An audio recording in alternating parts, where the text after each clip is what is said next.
নমস্কাৰ, মই আজি উপস্থিত আছো মোৰ জন্মস্থান তেজপুৰৰ মিলনপুৰত অৱস্থিত শ্ৰী শ্ৰী নীলকান্ত বাবা স্থানত। আৰু ইয়াত মহাশিৱৰাত্ৰি উপলক্ষে অনুষ্ঠিত কৰা হৈছে এক বিশাল আয়োজন।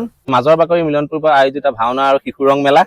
মেলাৰ তাৰিখ হৈছে 26, 27, 28 ফেব্ৰুৱাৰী, মাৰ্চৰ 1 আৰু 2। ভাওনাৰ তাৰিখ 27 আৰু 28 ফেব্ৰুৱাৰী। গতিকে আহকচোন ভিতৰৰ পৰা তেওঁলোকে কি আয়োজন কৰিছে এবাক চাই আহোঁ। পোন প্ৰথমবাৰৰ বাবে আমাৰ মিলনপুৰত ইমান ধুনীয়া এটা কাৰ্যসূচী তেওঁলোকে হাতত লৈছে। ইমান ধুনীয়াকৈ তেওঁলোকে থানখন সজাই পৰাই তুলিছে চাওকচোন এবাৰ। আৰু এতিয়া আহিছো মন্দিৰৰ ভিতৰ ভাগলৈ। এয়া চাওকচোন ইমান ধুনীয়াকৈ বাবাক তেওঁলোকে প্ৰতিষ্ঠা কৰিছে। মহাদেৱে যাতে সকলোৰে মংগল কৰক, সকলোকে ভালে ৰাখক আৰু সকলোৱে এবাৰ ইয়ালৈ আহিব বাবাৰ তেওঁলোকৰ মুখেদি শুনো আহকচোন তেওঁলোকে কেনেদৰে আয়োজন কৰিছে। আয়োজন কেনেকে কি কৰিছে?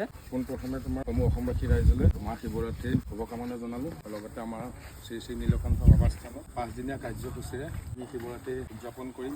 তাৰপিছত 27 তাৰিখে পুৱা 10 বজাত দিহানামৰ প্ৰতিযোগিতা হ'ব আৰু লগতে তোমাৰ শ্ৰেষ্ঠ নামতি, শ্ৰেষ্ঠ নেগেৰা বাবে আৰু ৰাতিলৈ আমাৰ দক্ষযজ্ঞ হৰগৰি বিভাগ 2দিনীয়া তোমাৰ ভাওনা হ'ব 27 তাৰিখে আৰু 28 তাৰিখে। আৰু তোমালোকৰ চেনেলৰ জৰিয়তে সকলোকে আমি শিৱৰাত্ৰিলৈ ভাওনাৰ লগতে আৰু মীনা বজাৰো থাকিব আমাৰ। খুব সুন্দৰকৈ তেওঁলোকে ইমান ধুনীয়াকৈ সজাই তুলিছে।